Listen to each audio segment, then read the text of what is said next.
গলায় ছোট্ট একটি ফোঁড়া, অথচ সেই ফোঁড়ায় যে একদিন মরণ ব্যাধি ক্যান্সার হয়ে জীবনের সবটুকু আনন্দ কেড়ে নিবে তা হয়তো ভাবেননি মোহাম্মদ আলাউদ্দিন। যন্ত্রণায় ছটফট করা এই মানুষটির শরীর এখন ক্ষতবিক্ষত, গলার পচা ক্ষত থেকে বের হচ্ছে দুর্গন্ধ। আজকে 3 মাস ধরে আমার স্বামী বিছনাত পালাইল ক্যান্সার। আপনার কাছে আমি হাত জোর করতেছি, চাইতাছি হাত মেলাইয়া আপনারা আমার স্বামীর সাহায্য করুন। আপনারা ছাড়া আমার কেউ নাই, আমার স্বামীর আপনারা বাঁচান। যেখানে একসময় তিনি ছিলেন পরিবারের একমাত্র ছায়া, আজ সেখানেই তিনি শয্যাশায়ী মৃত্যুর প্রহর গুনছেন এক নিঝুম ঘরে।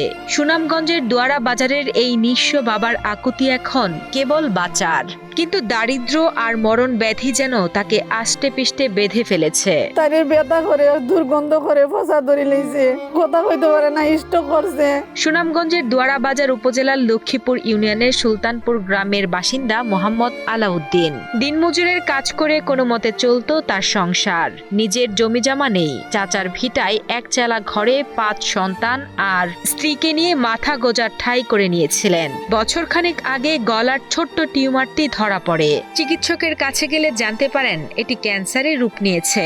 উন্নত চিকিৎসার জন্য প্রয়োজন প্রায় 6 লাখ টাকা। কিন্তু নুন আনতে পান্তা ফুরানো এই পরিবারের কাছে এটি যেন আকাশ ছোঁয়া স্বপ্ন। আমার 2টা ছোট ছোট বাচ্চা আছে, তারা যদি আনে দেখাই না এলে বই থাকি।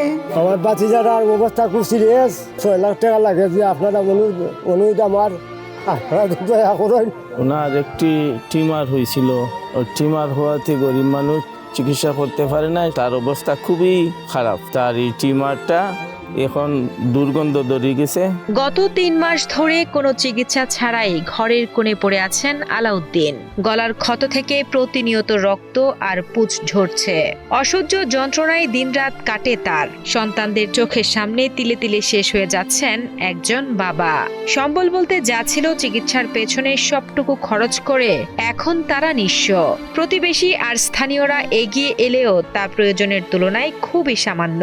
এখন কেবল দেশ দেশের বিত্তবান মানুষের একটুখানি সহানুভূতিই পারে তাকে বাঁচিয়ে তুলতে। জায়গা সম্পত্তি, টাকা পয়সা ছিল, সব চিকিৎসা করে উনি বর্তমানে একদম খালি। এখানে রোগীর অবস্থা অত্যন্ত খারাপ। গরিব মানুষ, অসহায় মানুষ, তার এই চিকিৎসা করার তৌফিক নেই। আমরা 10 জনে যদি সহযোগিতা করেন, এই মানুষটি আবার হাসি মুখে আমাদের মাঝে ফিরে আসবে। আমার প্রবাসী ভাইয়ান আছে, সবার কাছে আমার আবেদন, আপনারা দয়া করে যদি আল্লাহর হস্তে এই রোগীর দিকে হাত থাকান।